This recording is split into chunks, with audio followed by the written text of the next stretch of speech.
Hello friends, welcome back to NS English Academy. This is Sonia. Guys, in today's video from the world literature मैं आज आपके साथ detail study करने वाली हूँ about Moliere, one of the most important French playwright and actor of the 17th century. Most important है exam point of view से and also known the master of comedy in western literature. Timeline we have Moliere 1622 to 1673, right?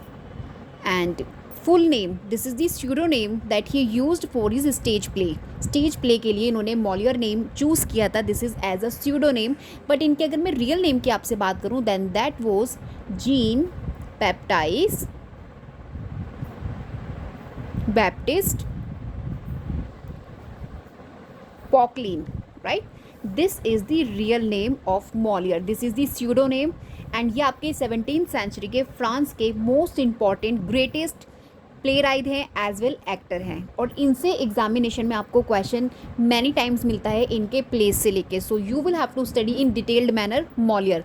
और मैं इस video में आपको इनका जो एक इम्पॉर्टेंट प्ले है उसको डिटेल्ड स्टडी कराने वाली हूँ. That will help you in your examination. तो if I talk about the he wrote type of plays, then most of the plays satirical plays he wrote. Satirical plays, right? और आप कह सकते हैं comedy, right? 17th century new classical age. Basically I am talking about 17th century of French literature. मैं French literature में आपके Molière की बात कर रही हूँ, राइट? मोस्ट इंपॉर्टेंट, जैसे आपके ब्रिटिश लिटरेचर में William Shakespeare one of the most playwright हैं, just in same manner French literature में आपके Molière one of the most important greatest playwright हैं of 17th century, right? Molière considered one of the greatest master of comedy in world literature. One of the greatest master of comedy in world literature, right?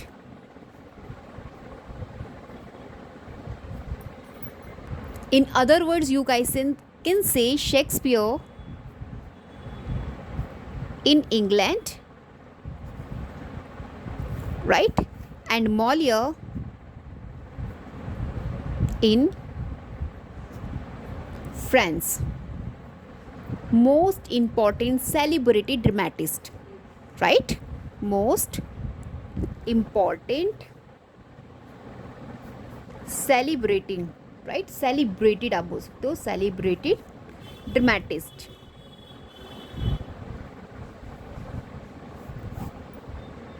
Basically in his plays he satire to criticize social hypocrisy. कहीं ना कहीं social hypocrisy को criticise करने के लिए with the help of plays he work on it, right? तो basically he used humour and satire to criticise social hypocrisy as well the religious प्रिटेंशंस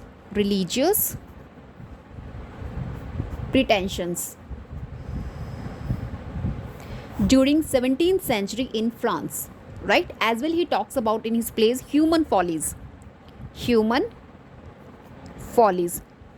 The facts I'm just going to discuss in this video, or I'm just making the short notes. So please guys, you have to take a help of these short notes, just like in same manner जो भी writer आप study करेंगे उनको इसी तरीके से आपने revise करना है एंड शॉर्ट नोट्स में उनको इंक्लूड करना है, right?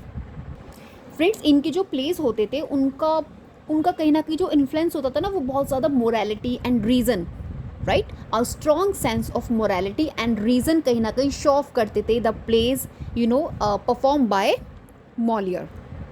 Let's talk about some feature, right? Typical classical features in his plays. तो first of all he used unity of time, place and action as per Aristotle's rule of drama. जैसे Aristotle gives an importance towards the unity of time, place and action, same as आपके Moliere the 17th century French के जो आपके playwright हैं give importance कहीं ना कहीं unity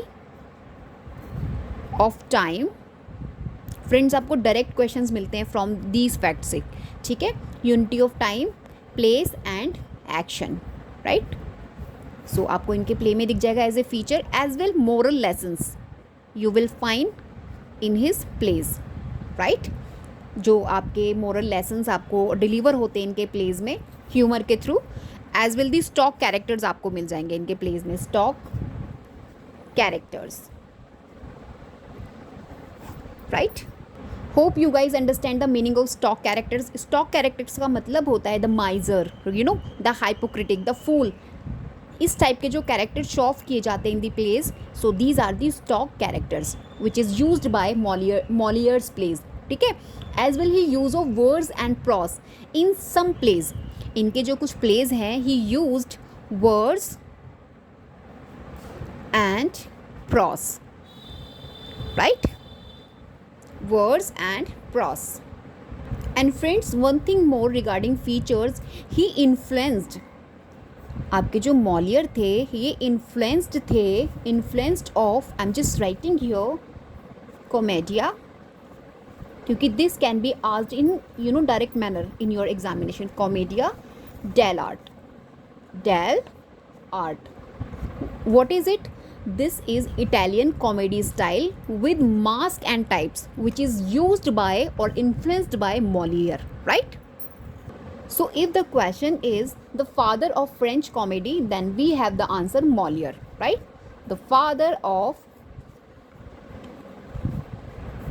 French comedy. Then answer we have Molière, right? This is the pseudonym, remember. Now friends, I'm going to discuss some plays written by Molière in chronology manner that will help you in your examination if the direct question you will find in the same manner. Okay, so let's check out the major plays, right? First number we have The School for Wives. The School for Wives that was published 1662, right? ये इनका एक comedy play है in which he satire on male control over women and arranged marriage in this play. तो यहाँ पे इन्होंने satire किया है on male control over women, किस तरीके से जो मेल हैं कंट्रोल करते हैं over women. So this is satirical play written by Molière, right? Next we have most important title that have been asked in your examination direct question, Tartuffe. इसी को मैं डिटेल्ड स्टडी आपको बताऊंगी. इसके important facts जो आपको exam point आपको remind रखने अपने माइंड में सस्टेन करके रखना है, we will discuss ahead. First I will give you list of this.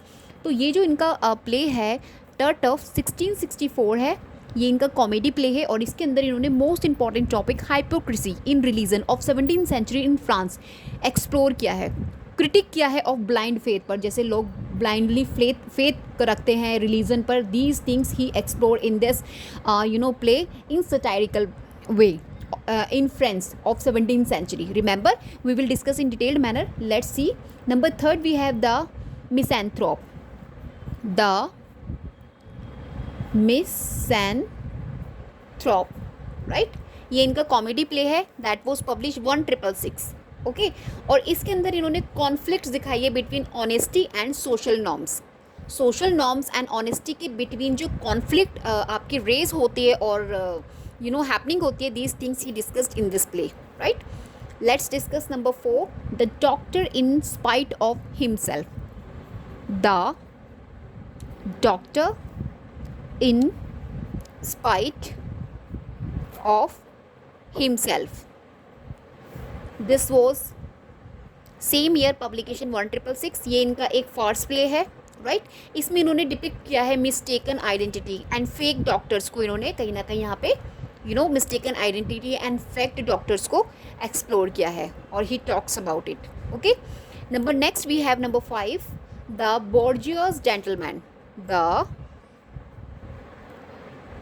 बॉर्जियस, जो अमीर लोग होते हैं ना, बिजनेसमैन होते हैं, उन्हीं को बोला जाता है बॉर्जियस, ठीक है? तो बॉर्जियस जेंटलमैन ये इनका एक कॉमेडी प्ले है जिसमें इन्होंने मॉकरी की है of social climbing and pretentious middle class को किस तरीके से बहाने बनाए जाते हैं. तो these things he discuss in this.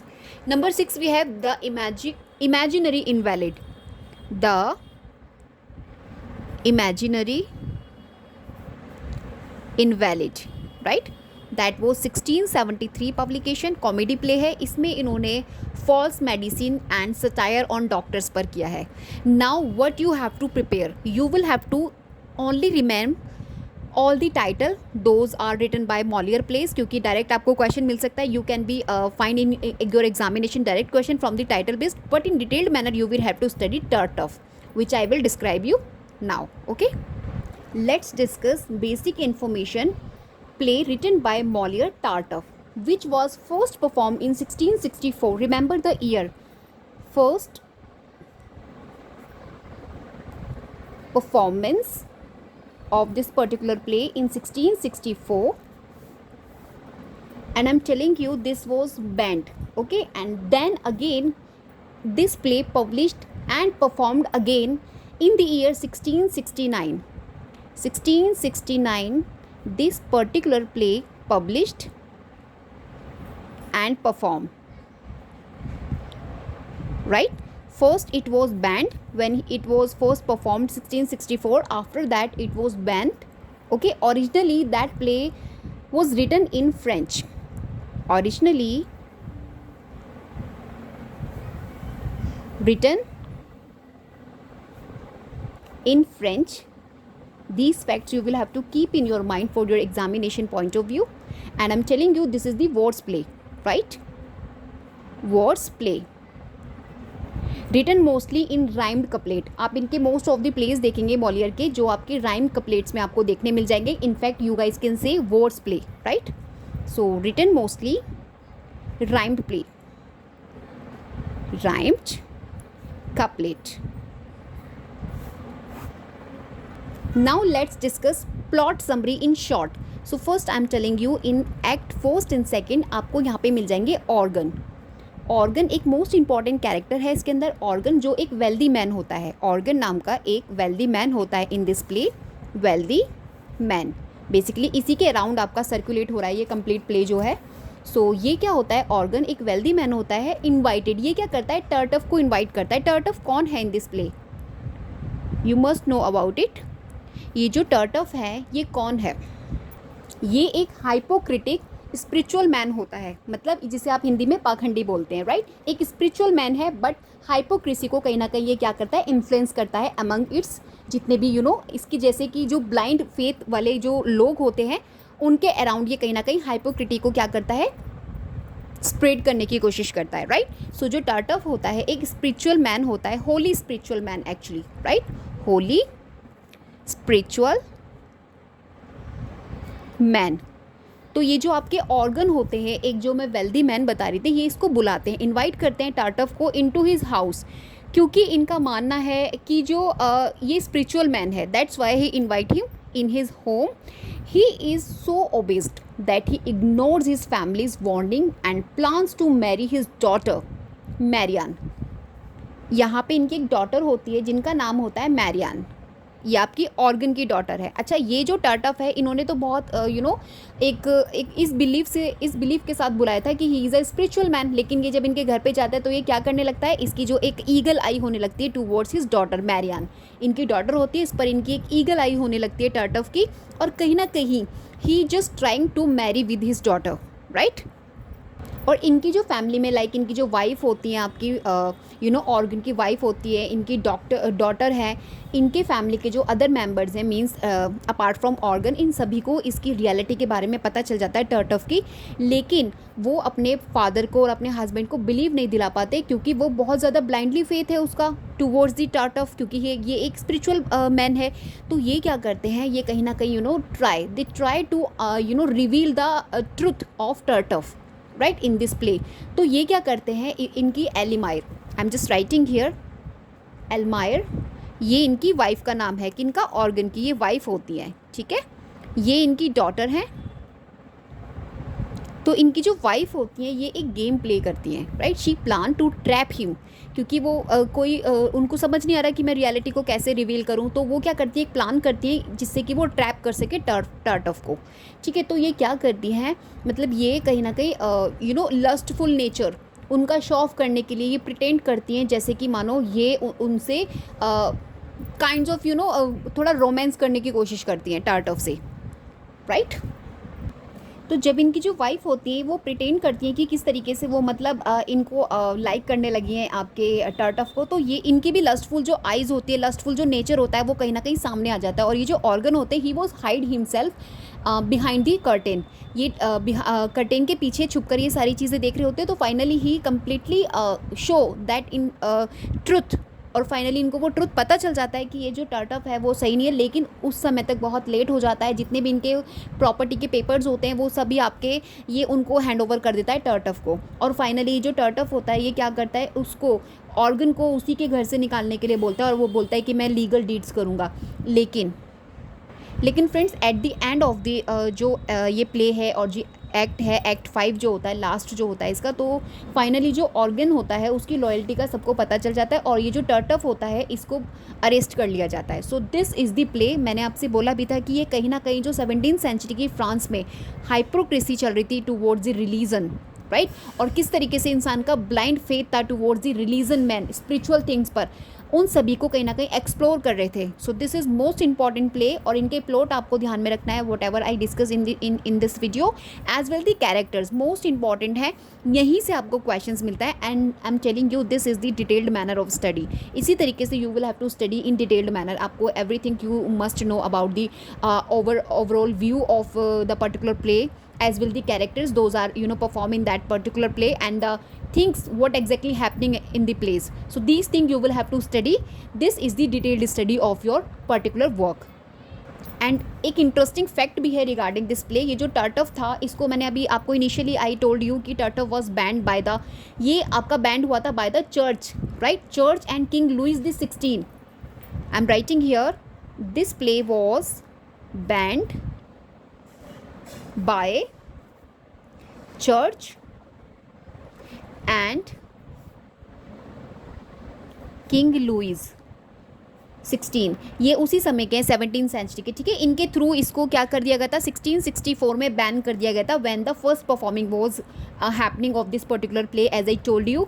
क्योंकि इनका ऐसा मानना था, ये जो इनका प्ले है टर्टफ है, that was attacking religious figure, right, क्योंकि ये क्या कर रहा है, अटैक कर रहा है, अटैकिंग कर रहा है आपके किस पर, रिलीजियस फिगर्स पर। दैट्स वाई यहाँ इसको बैन कर दिया गया था चर्च के through.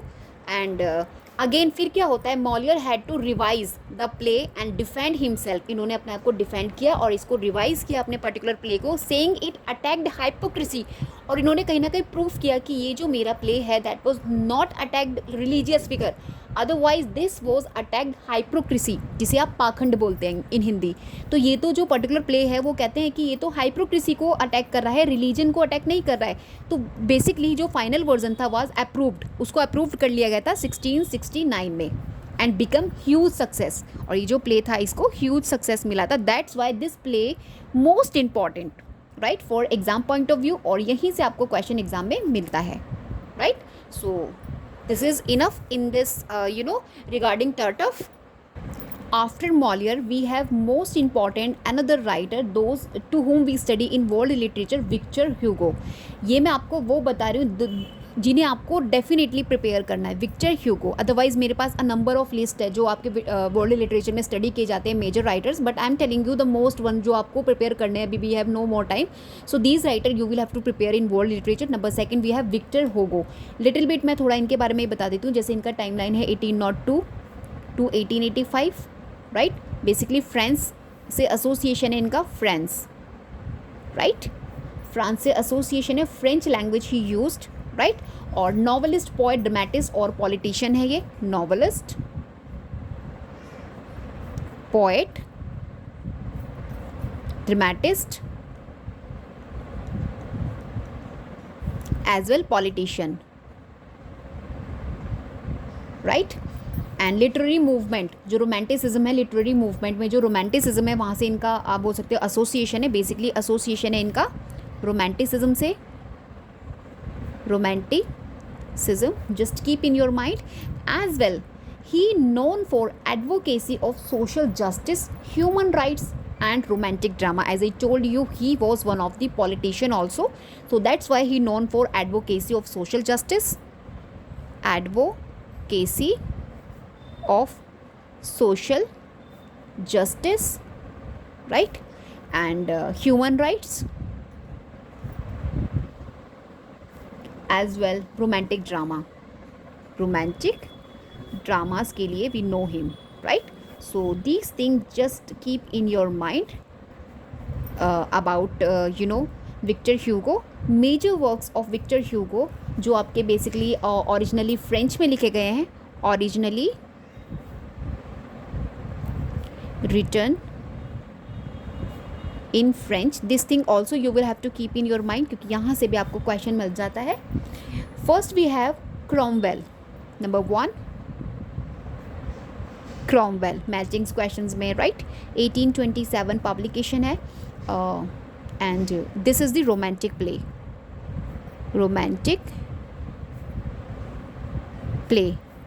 right? Number 2 we have her nani, right?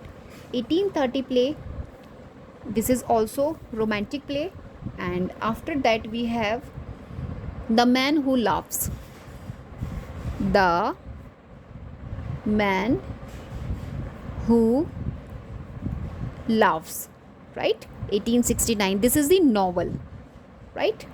And the legend of the ages, the legend of the ages, right? ये इनका पोइट्री है बेसिकली मल्टीपल वॉल्यूम्स में, एंड ड्यूरिंग 1859 to 1883, राइट? ये इनका कलेक्शन है, मल्टीपल वॉल्यूम्स हैं इसके, multiple volumes में, right? Poetry, remember, sorry friends, now you can see, right? तो friends let's discuss Cromwell, that you will have to study only. ये आपको स्टडी करना है इन ग्रेट मैनर, अदरवाइज इनके ज़्यादा इंपॉर्टेंट नहीं है अदर प्लेस. 1827, तो मैं इसके कुछ फैक्ट्स आपको बता दूं. तो ये जो इनका प्ले था that was only published, right? ये पब्लिश तो हुआ था, हाँ, 1 sec, this play was published but not performed, right? Reason क्या था इसका? ये जो इनका विक्टर ह्यूगो का ये जो प्ले है 1827 में पब्लिश तो हुआ था as a preface and a performed drama, right? As a preface ये हुआ था, इसको स्टेज नहीं किया, ये नॉट स्टेज हुआ, मीन्स ये जो है आपका परफॉर्म नहीं हुआ जो आपके विक्टर ह्यूगो है उनकी लाइफ टाइम तक. Hugo's life time this not performed, right? ऐसा माना जाता था, इट वॉज कंसिडर्ड कि ये जो इनका प्ले है too long and too complex for performance, that's why this was not performed during his lifetime. So these things you will have to keep in your mind. And the preface to Cromwell is more famous than the play itself. इसका जो preface था, preface of Cromwell, right, more famous than play itself. वैसे तो play होते हैं वो मतलब importance देते हैं, मगर इसका प्रीफेस था उसने इतना इम्पॉर्टेंस रखा, इसके प्ले ने नहीं रखा, just because of it was too long too complex, right? और it became a manifesto for French romanticism. ये जो पर्टिकुलर था इसका जो प्रीफेस था that become, remember these thing, manifesto for French romanticism, right? और जहाँ पे इसमें क्रिटिसाइज़ किया गया था classical rules and supporting, right? इसमें आपको मिक्सिंग देखने मिल जाएगा, मिक्सड अप देखने मिल जाएगा, tragedy, comedy, right? Greater freedom इन ड्रामेटिक स्ट्रक्चर. और इस पर्टिकुलर प्रीफेस में emotion, individualism and historical themes को ज़्यादा आप बोल सकते हो इंक्लूड किया गया था. So these thing just you guys have to keep in your mind regarding this particular Cromwell play written by Victor Hugo that was not perform during his life time and it was only published in 1827 because it was too long. और इसका जो preface था वो most famous था rather than play itself as well. ये आपका manifesto बना for French romanticism. इसका जो प्रीफेस था वो foundational text for French romanticism के लिए बना. That's why it called manifesto for French revolution. Friends, after Victor Hugo let's discuss Haruki Murakami, right? ये आपके जापानीज़ आपके राइटर हैं ये, फ्रॉम जापानीज लिटरेचर में we study Haruki Murakami, because we study world literature. तो world literature में आपको different literature के जो major writers those are appeared in your examination we will discuss, और मैं आपको मोस्ट इंपॉर्टेंट बता रही हूँ जिन्हें आपको अवॉइड नहीं करना है। तो थर्ड नंबर पर जापानीज आपकी लिटरेचर में we have to study Haruki Murakami, right. इनका जो टाइमलाइन है 1949, बेसिकली क्योटो से इनका एसोसिएशन है, एंड ये आपके नॉवलिस्ट एज वेल ट्रांसलेटर हैं, नॉवलिस्ट एंड ट्रांसलेटर, राइट। और इनको जाना जाता है, he was known for magical realism, remember magical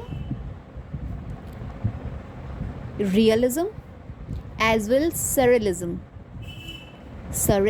surrealism and metaphysical themes,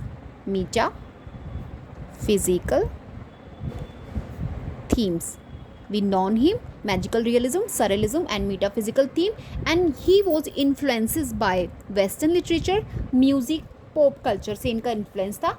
let's discuss major works. मैं आपको कोई भी इसके मेजर वर्क्स नहीं बताऊंगी, ओनली इंपॉर्टेंट वन बताऊंगी that you will have to study in detail manner and you find in your examination also, already have been asked in examination. Kafka on the shore, Kafka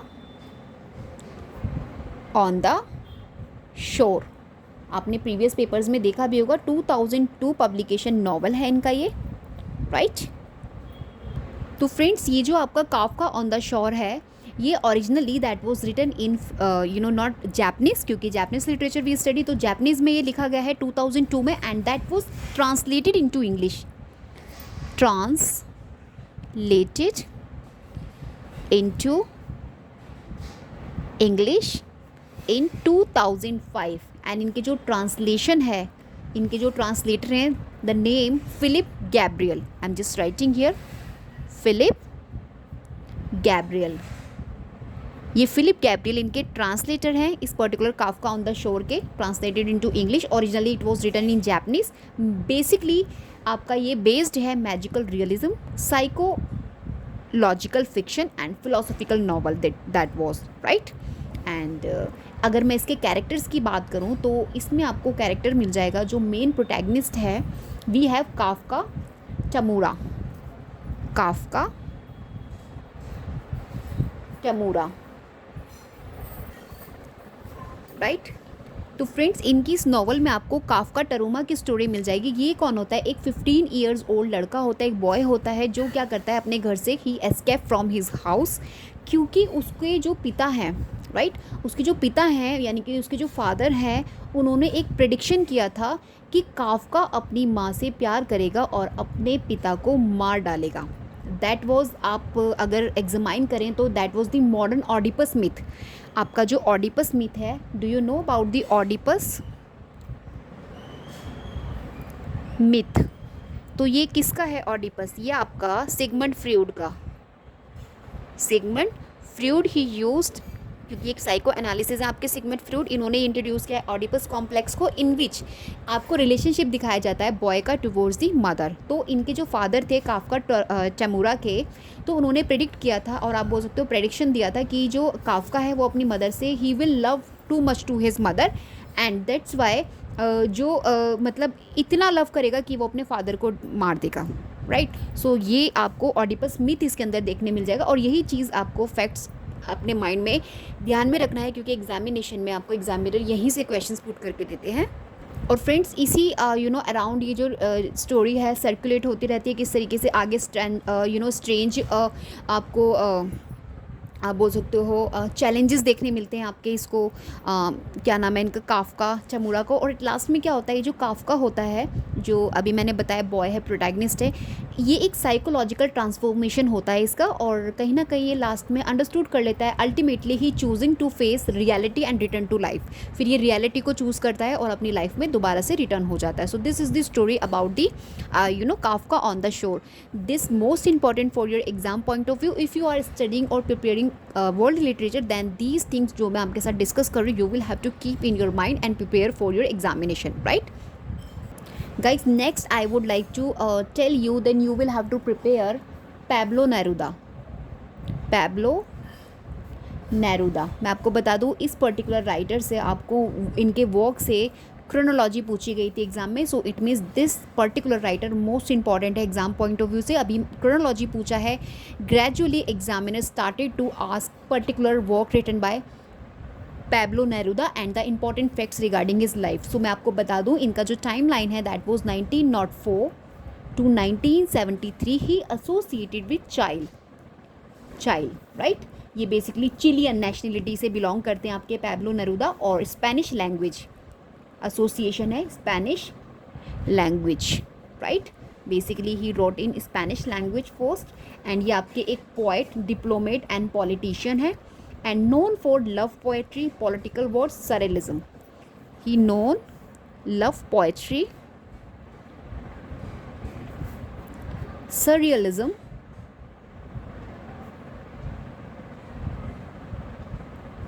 as well political words, right। Nobel prize literature में इनको मिला हुआ है NPL, he won NPL in 1971, right.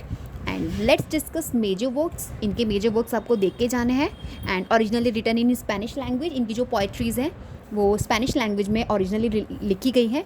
तो first we have 20 love poems and a song of despair. 20 love poems and a song of despair, right. ये इनका 1924 poetry है। Next we have residence on earth, residence on earth, right, 1933 poetry. And next we have Canto General, Canto General number 3, 1950, right. Poetry है ये भी इनका, based है epic historical, right, epic and historical theme पर based है, right. And basically इन्होंने love poetries और poetry में ज़्यादा इनका इन्फ्लुएंस था। And the book of questions, I am just writing here number 4, the book of questions, the book of questions, right. ये इनका 1974 बेसिकली पोस्टमस पब्लिश है। Posthumous means after the death of Neruda, posthumous publish है, posthumous, ठीक है, पोस्टमस publish है इसका। ये भी इनका पोइट्री है। Remember this thing also, right. So see friends, this is the exam paper of in my hand, जो आपका अभी 7 जैन को हुआ है। अभी लास्ट पेपर जो आया आपका यूजीसी इंग्लिश लिटरेचर का। C choose the correct sequence of the following works of Pablo Neruda in chronological order. इसमें आपको कुछ ऑप्शंस दे रखे हैं, like Spain in the heart, right, जो इनका 1937 में लिखा गया है, पोइट्री है। And work and books of twilight, right, 1923 poetry है इनका ये। और ये एक्चुअली थोड़ा रॉन्ग था क्वेश्चन, इसमें कुछ ऐसी पोइट्रीज थी those are not written by Pablo Neruda. तो मैं आपको ये सिर्फ क्वेश्चंस दिखा रही हूँ कि see how importance of Pablo Neruda in your examination point of view, आपको कितना इंपॉर्टेंट है, राइट।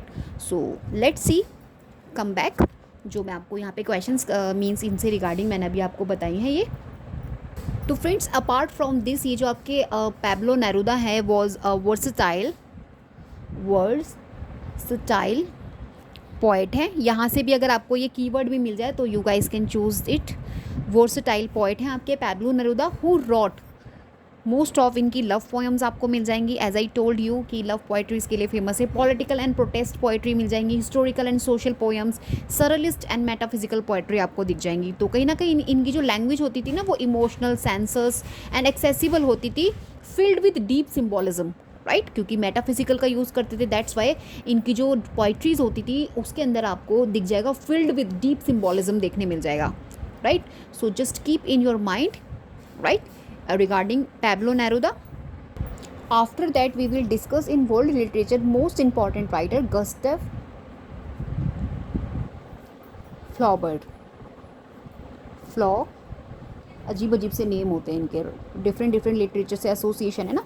गस्टव फ्लॉबर्ट, इनका टाइमलाइन है फ्रेंड्स 1821 टू 1880, राइट। ये बेसिकली आपके फ्रेंच नेशनैलिटी से एसोसिएशन है, नॉवलिस्ट है, फ्रेंच नॉवलिस्ट हैं ये आपके, French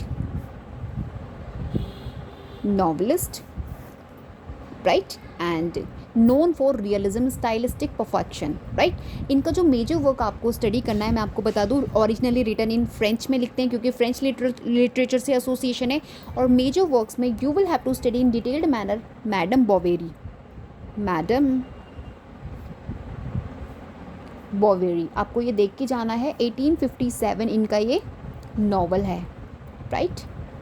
and number second we have sentimental education, sentimental education, right, published 1869 novel, and three tales करके इनका एक शॉर्ट स्टोरीज़ है, three tales, right, short stories हैं ये इनका, मीन्स आपका कलेक्शन है शॉर्ट स्टोरीज़ का, 1877 पब्लिकेशन है। And right now I am going to discuss major facts regarding Madame Bovary that you have to study in detailed manner, right. Madame Bovary, so friends ये जो Madame Bovary as I told you originally published 1857, ठीक है, French में इसको originally means 1857 में publish हुआ था, and इसका जो फर्स्ट इंग्लिश ट्रांसलेशन था दैट वाज 1886 में हुआ था by Eleanor Marx. Eleanor Marx जो है ये कार्ल मार्क्स की डॉटर हैं, इन्हीं के द्वारा इसका फर्स्ट इंग्लिश ट्रांसलेशन हुआ था, राइट। एंड ये मोस्ट इम्पॉर्टेंट रियलिस्टिक नॉवल है बेस्ड ऑन, और इसके अंदर आपको आप बोल सकते हो लिटरेरी रियलिज्म का ये लैंडमार्क कंसिडर किया जाता है। इसके अंदर एक ईमा बोवेरी होती है, ईमा बोवेरी, ये एक यंग एंड ब्यूटीफुल विमन होती हैं, इन्हीं के अराउंड कंप्लीट ये जो नॉवल है सर्कुलेट हो रहा है। मीन्स आप कह लीजिए ईमा बोवेरी ब्यूटीफुल यंग प्रोटैगनिस्ट है नॉवल की, और ये आपकी जो प्रोटैगनिस्ट हैं रूरल फ्रांस में रहती हैं, right. She dreams of luxury, passion and romance, starting from a very starting ये जो वुमेन है ये चाहती है luxury life, passion and romance. Inspired थी ये by the romantic novels she read, जो भी रोमांटिक नॉवेल्स शी रीड तो उनसे बहुत ज़्यादा इंस्पायर्ड थी, और लग्जरी लाइफ को कहीं ना कहीं, आपने मूवी देखी ना वो श्रीदेवी की जिसमें वो अपने वाइफ अपने हस्बैंड को सेल कर देती है, उसके अंदर एक और एक्ट्रेस होती है, I don't know the name of that, ठीक है जो भी होगा, तो श्रीदेवी की मूवी है, उसमें वो क्या करती है अपने हस्बैंड अनिल कपूर को सेल कर देती है जस्ट बिकॉज ऑफ मनी। तो इस टाइप ऑफ वुमन थी आपकी ईमा बोवेरी। तो शी मैरिज चार्ल्स बोवेरी, इनकी जो शादी होती है वो चार्ल्स मोवेरी से होती है, बोवेरी, ठीक है, चार्ल्स मीन्स आप मान के चलिए चार्ल्स से होती है इसकी, ठीक है। ये जो एक लड़का होता है एक simple and dull country doctor होता है, एक डॉक्टर होता है पेशे से, ये ही वॉज अ डॉक्टर, ठीक है, और बहुत सिंपल होता है। इनकी शादी में जो ईमा होती है ना वो उसको बहुत ज़्यादा एक्साइटमेंट होती है, और रोमांस कहीं ना कहीं स्टार्टिंग में बहुत ज़्यादा एक्साइटमेंट होती है, उसके बाद ये बहुत ज़्यादा बोर हो जाती है अपनी मैरिज लाइफ से, तो ये क्या करती है शी स्टार्ट्स हैविंग अफेयर्स। जो इसका फर्स्ट अफेयर होता है वो होता है रोडोल्फ से, रोडोल्फ क्योंकि एक नहीं बहुत सारे अफेयर्स इसके चलते हैं, एक्स्ट्रा अफेयर्स, ठीक है, रोडोल्फ से होता है। उसके बाद इसका जो सेकंड नंबर का अफेयर्स होता है वो होता है लियोन से, राइट, ठीक है। तो इसके जो लवर्स होते हैं वो भी इसको छोड़ देते हैं कहीं ना कहीं after some time, after spending some time, then they just leave her, और शी ऑल्सो स्पेंड्स रेकलेसली, और ये क्या करती है मतलब एक लेविश लाइफस्टाइल के लिए she gets into a deep depth, जैसे ये कर्ज में डूब जाती है, क्यों, सिर्फ टू लेविश लाइफस्टाइल के लिए, कि मुझे बहुत ज़्यादा लग्जरियस लाइफस्टाइल चाहिए, उसके लिए ये क्या हो जाती है एक डेप्थ मतलब कर्जे में डूब जाती है। फाइनेंशियली प्रेशर इसके ऊपर इतना ज़्यादा होता है, और ये जो होती है कि क्या करती है लास्ट में पॉइजन खा के सुसाइड कर लेती है, शी कमिट सुसाइड। इसकी एक बेटी भी होती है, शी हैज़ अ डॉटर, ठीक है, उसकी लाइफ ख़राब हो जाती है। और चार्ल्स जो होता है इसका जो हस्बैंड होता है, जो इसका रियल हस्बैंड होता है, वो heart broken by her death, इससे वो इतना ज़्यादा टूट जाता है, और वो भी उसके बाद उसकी भी डेथ हो जाती है। और इसकी बेचारी एक डॉटर होती है जिसकी लाइफ ख़राब हो जाती है। आप जानते हो जब माँ बाप ऐसा काम करते हैं तो उनके जो किड्स होते हैं उन पर कितना इन्फ्लुएंस होता है इस चीज़ का। तो ये स्टोरी है आपकी, इंपॉर्टेंट है नॉवल मैडम बोवेरी, मैंने आपको कंप्लीट बता दी। तो these names you will have to keep in your mind, ठीक है। लास्ट में दोनों मर जाते हैं आपके, ये ईमा भी जहर खा लेती है पॉइजन खा के, और उसके बाद ये भी इनकी भी डेथ हो जाती है, ठीक है। तो अगर आपसे पूछा जाएगा question already have been asked in Gustave Flaubert का जो मैडम बोवेरी है इज एन एग्जाम्पल ऑफ, तो नेचुरलिज्म, गॉथिक फिक्शन, रियलिज्म और मॉडर्निज्म। तो this is the example of realism, as I told you, ये आपकी रियलिटी पर बेस्ड है story, right. So this type of question you find in your examination, like character based, character analysis, important quote से आपको question मिल जाता है क्योंकि that was written in originally French में। तो आपको बेसिकली गस्टव फ्लॉबर्ट से सिर्फ मैडम बोवेरी आपको स्टडी करना है, right. Let's discuss Albert Camus, our next one writer to whom we study for our world literature, right? तो अल्बर्ट कैम्यूस, आपने इनको स्टडी किया होगा, राइट, नेम भी इनका सुना होगा। 1913 टू 1916 इनका टाइमलाइन है। बेसिकली जो इनकी नेशनैलिटी है that was French Algerian, French writer हैं ये आपके, फ्रेंच अल्जेरियन, राइट। और इनका जो लैंग्वेज है, ओरिजिनली लैंग्वेज ही wrote in his works French. आपके नॉवलिस्ट हैं, एसेइस्ट हैं, as well he was the philosopher, right. And most important the things you will have to keep in your mind, associated with absurdism, right, absurdism or existentialism, and Nobel Prize in Literature, of course he won in 1957, right, Nobel Prize in Literature he won 1957, and major works those are written originally in French, most important है like The Stranger, first one The Stranger, right. Number second we have The Myth of Sisyphus, इनका philosophical essay है and the example है आपका absurdism का, right. The Myth of Sisyphus, The Myth of Sisyphus, most important 1942 publication. This is the philosophical essay, important one है exam point of view से, myth of Sisyphus, right. And after that we have number 3 the plague. इनके जो works मैं आपको लिखवा रही हूँ ये आपके रिपीट होते रहते हैं एग्जाम में। 1947 इनका नॉवल है, मैचिंग्स क्वेश्चंस में, क्रोनोलॉजी में, right. So please keep in your mind exile and the kingdom, मैं वही आपको लिखवा रही हूँ जो आपके ऑलरेडी पूछे जा चुके हैं एग्जाम में, and there can be chance to asked in this time also, right. Exile and the Kingdom, right. ये इनका शॉर्ट स्टोरीज़ है, basically short stories, right. 1957 publication है। So these thing just keep in your mind. Let's go through in detail the myth of Sisyphus. So friends, as I told you, the myth of Sisyphus that was originally written in French and the English translation, right. First English translation इसका जो हुआ था that was 1955 by Justin O'Brien, के through 1955 में that was translated into English. Philosophical essay it was, philosophical essay,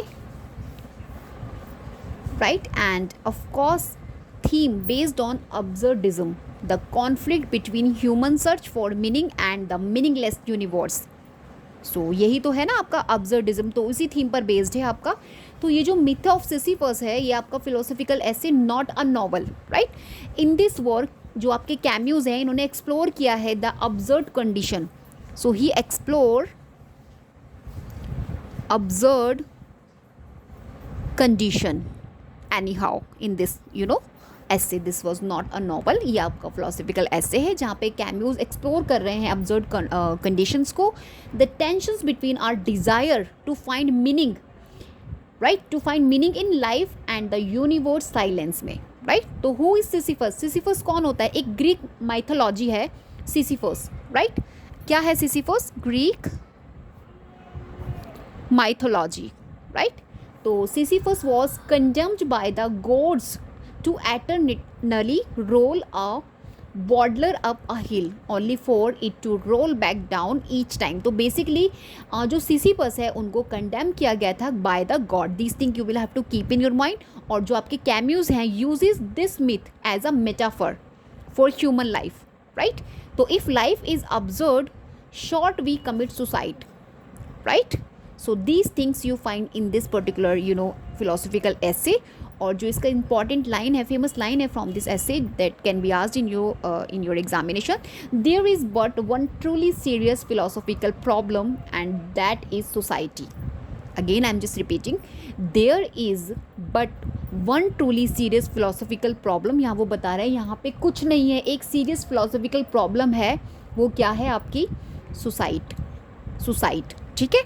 तो ये जो है आपका कैम्यूज इज़ अ की फिगर कंसिडर किए जाते हैं as I told you existentialism and absurdism में, राइट। जहाँ पे एज वेल ये जो मिथ ऑफ सिसिपस है इनका foundational to absurdist literature and philosophy. Absurdist literature में फाउंडेशनल टेक्स्ट कंसिडर किया जाता है आपका the myth of Sisyphus. Commonly इसे paired with Camus novel the stranger से पेयर किया गया है, जो इनकी 1942 में आई थी, क्योंकि बोथ आपकी सेम ईयर पब्लिश हो रही है, that's why it was commonly paired किया गया इसको। द स्ट्रेंजर 1942 इनका जो नॉवल है। तो आपको question type of question you can find कि जो इनका फिलोसफिकल एसे है अल्बर्ट कैम्यूज का, explore the theme of the observe through the metaphor of a Greek mythological figure. तो वो कौन सा मैथोलॉजिकल फिगर है? द मिथ ऑफ सिसिपस, ठीक है। सो इस टाइप ऑफ क्वेश्चन आपको मिलेगा। No need to study in detailed, more detailed manner this particular work, only these thing you will have to keep in your mind. After Camus we have to study Jean Paul Sartre. Jean Paul Sartre, ठीक है। ये भी आपके important one है। Timeline 1905 to 1980। ये भी आपके French हैं, right. Basically French philosopher, novelist and playwright हैं। French philosopher, novelist and playwright, right. And he was known, of course, existentialism, Marxism, and major works written in French originally, right? तो इनके जो major works हैं that you will have to study, इनका एक I think trilogy है. Let me check first of all. So friends, Jean Paul Sartre का जो trilogy है, The Roads title, The Roads to freedom, this things you will have to keep in your mind, freedom, right. ये क्या था इसका, ये जो इनका पर्टिकुलर ट्रिलॉजी है कंसिस्ट ऑफ 3 कंप्लीट पार्ट्स, ठीक है। तो फर्स्ट पार्ट वी हैव इसका the age of reason, the age of reason. Remember, कोई भी आपको एक स्कीप करके एग्जाम में पूछ लिया जाएगा, so please be prepared, okay. 1945। And the second part इसका है the reprieve, that was 1945, right? And the third one we have troubled sleep, right? इसको आयरन इन द सॉल के नाम से भी जानते हैं, iron in the soul, right? This is the another title of this particular, you can say this is 1949. So these 3 parts जो हैं इनके complete हैं। Basically जो आपके सार्टे थे, he was planned a 4th part, title जिसका इन्होंने रखा था द लास्ट चांस, राइट। लेकिन ये इनका लेफ्ट अनफिनिश्ड था। Remember the things unfinished, title he introduced the last chance, लेकिन ये अनफिनिश्ड था। सो ऑफिशियली इनका जो ट्रिलॉजी है 3 पार्ट्स हैं। First we have the age of reason, the reprieve, and the third one troubled sleep. He planned 4th one and but it was not completed, unfinish था ये बेसिकली। So only this thing you will have to trilogy remember रखनी है Jean Paul Sartre का। Let's move on. Number next most important in world literature writer, friends, most important one, Thomas Mann, ठीक है। ये आपके जर्मनी के हैं, born 1875 और 1955, राइट। बेसिकली जर्मन है, novelist, German novelist and essayist हैं, known for modernist political themes. और इनको जो नोबेल प्राइज़ मिला था, Nobel prize in literature in 1929, right. So let's remember these things in your mind. And his works जो major works थे written originally in German language, right, like novellas, novel series इन्होंने दिया था. So I am just telling you, you know, important one. So friends, इनका जो work है doctor Faustus, right, ये इनका नॉवल है आपके थॉमस मैन का. That was published, you know, different timeline. So I'm telling you there are two major distinct works like Dr. Faustus written in two different authors, right, in two different timeline. First Dr. Faustus आपका Christopher Marlowe ने लिखा था 1592 around, है ना, Elizabethan tragic play था. और ये आपका जो है, ये आपका नॉवल है दैट वाज पब्लिश 1947 एंड ये आपका एक modernist novel, right, by Thomas man.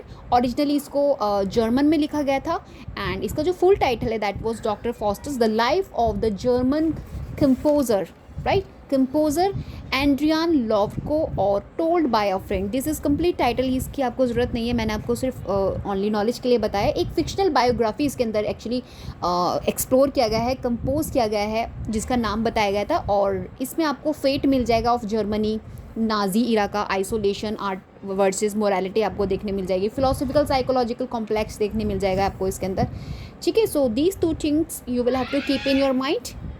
Apart from this let's discuss you know other novels written by आपके Thomas Mann. So we have, तो फ्रेंड्स मैं आपको बहुत सारा नहीं करा रही हूँ. जोसेफ एंड हिज ब्रदर्स, ये आपको देख के जाना है. ओनली टाइटल नॉवल सीरीज़ है इनका, ये 1933 to 43 ड्यूरिंग. और doctor Faustus I have told you 1947 and the magic mountain 1924 novel. These things you will have to keep in your mind regarding Thomas Mann's work. Now last one, Kafka, right, friends Kafka. Most important है आपके ये Kafka, पूरा नाम लिख देती हूँ, Franz Kafka, right, जिनका timeline we have 1883 to 1924. Austria के हैं ये, बेसिकली जर्मन लैंग्वेज ही used in his works. Novelist, short story writer हैं. सरेलिज्म, ब्यूरोक्रेसी और अलाइनेशन के लिए जाने जाते हैं. और इनके जो major works you will have to you know prepare in detailed manner as well, detailed study you will have to see. The Metamorphosis,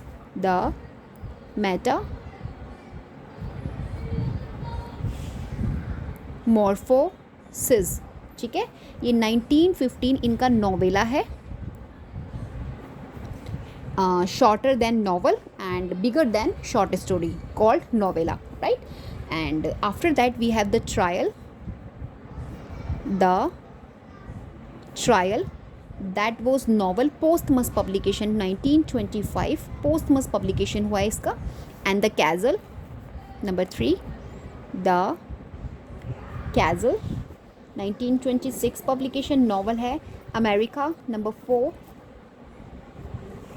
America, right, 1927. In the penal colony, in the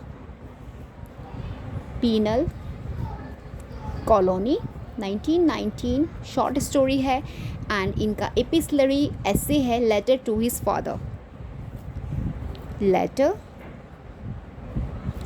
two his father. देखिए आपको detail में ना सिर्फ इनका Metamorphosis और trial देख के जाना है. दीज टू मोस्ट इम्पॉर्टेंट है, बहुत अच्छी स्टोरी है मेटामॉर्फोसिस की. तो फ्रेंड्स ये जो मेटामॉर्फोसिस है 1915 पब्लिकेशन नोवेला है, मोस्ट इम्पॉर्टेंट है. इसमें आपके George सैम्सा,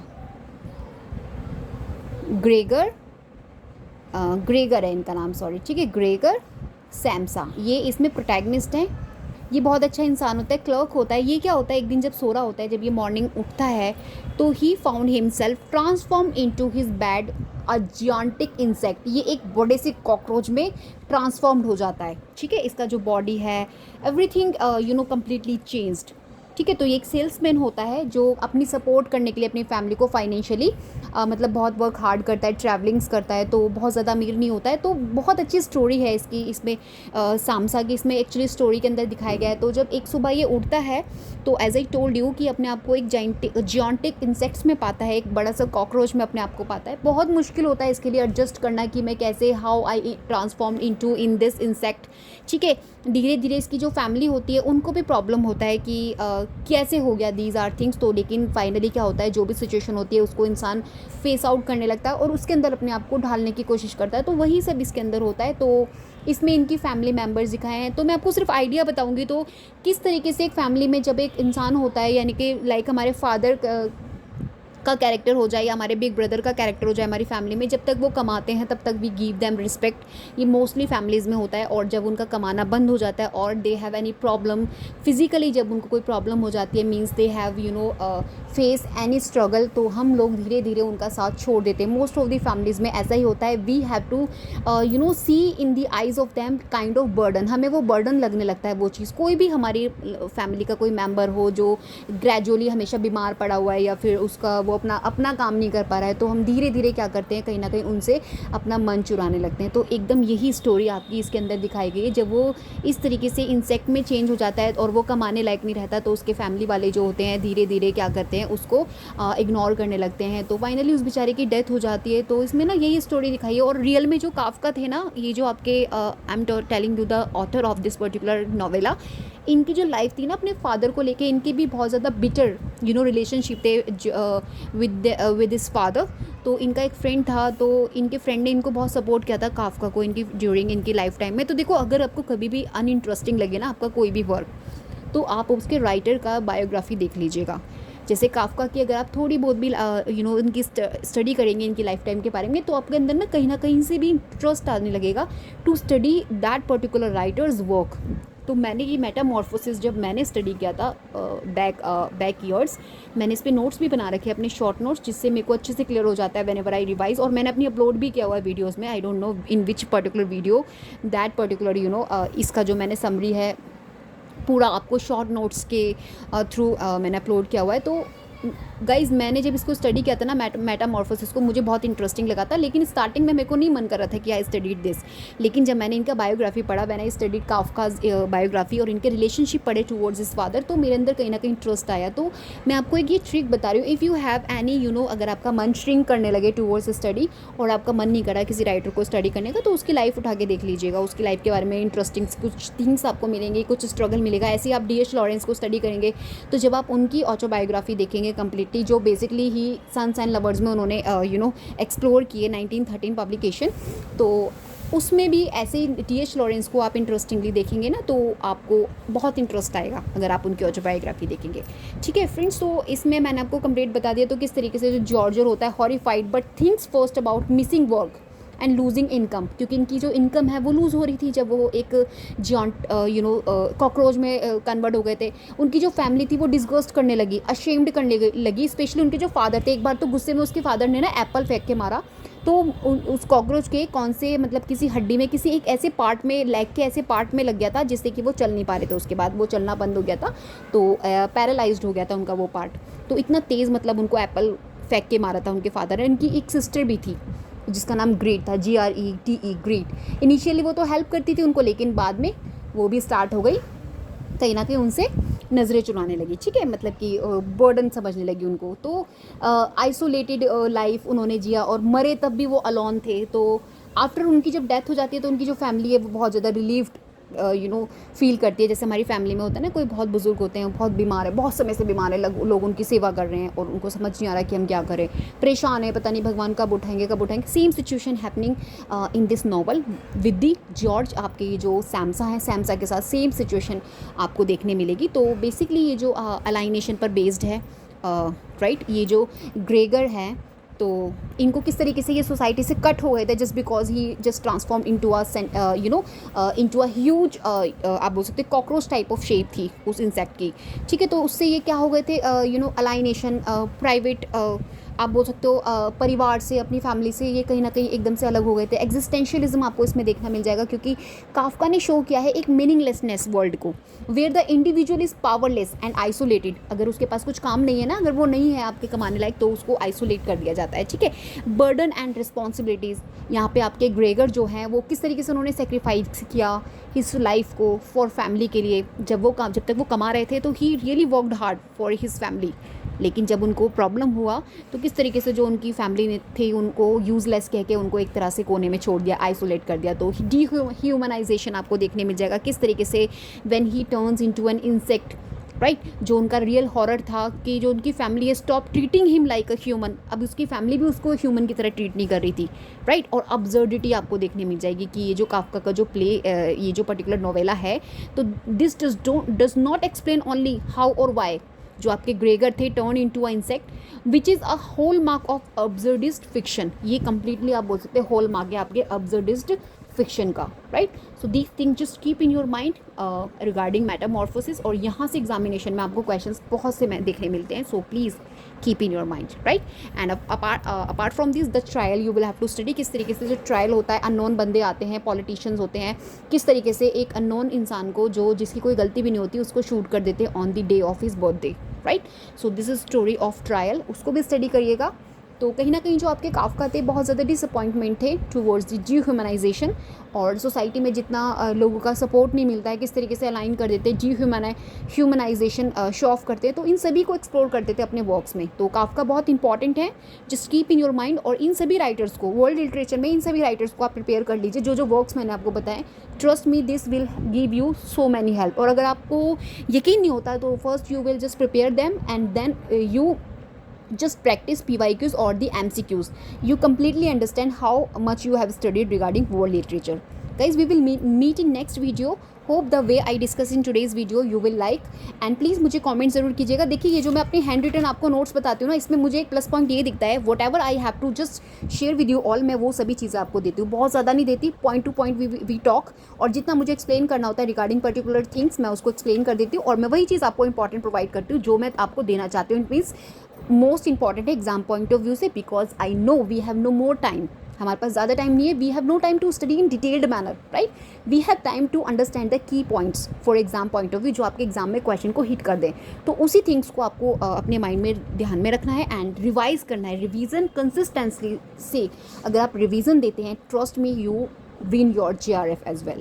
Not only qualify NET, otherwise you just qualify your GRF also. अगर आप कंसिस्टेंसी से रिवीजन देते हैं, प्लीज़ मैं आप सभी स्टूडेंट्स को बोलूँगी बहुत ज़्यादा पढ़ने के चक्कर में मत रहिए। Whatever you have study, जो भी आपके नोट्स हैं उनको रिवीजन दीजिए। This is a perfect time for revision. 15 times 20 times अपना एक टाइम बना लीजिए whenever you get in your morning, और जब भी आप स्टार्ट करते हो your study according to your time table of your education.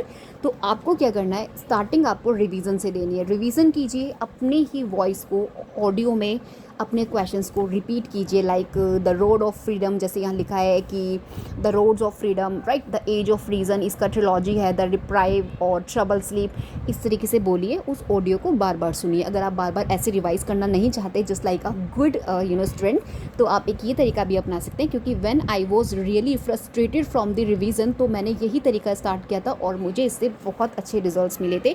मैं अपनी वॉइस को इस तरह से ऑडियो में अपने फ़ोन में ऑडियो में सेव कर लेती थी, और मैं स्टार्टिंग में when ever I get up, तो मैं उसको अपने कान में लीड लगा के मैं अपना काम भी करती रहती थी और उन सभी अपने पॉइंट्स को सुनती थी, क्योंकि वो मैंने बोले थे। दैट्स वाई मुझे अच्छे से रिमाइंड होते थे कि वो मैंने किस सिचुएशन में बोले और मैंने कौन से लाइन्स कहाँ कौन से रजिस्टर की बोली है, तो मुझे अच्छा रिजल्ट मिला था।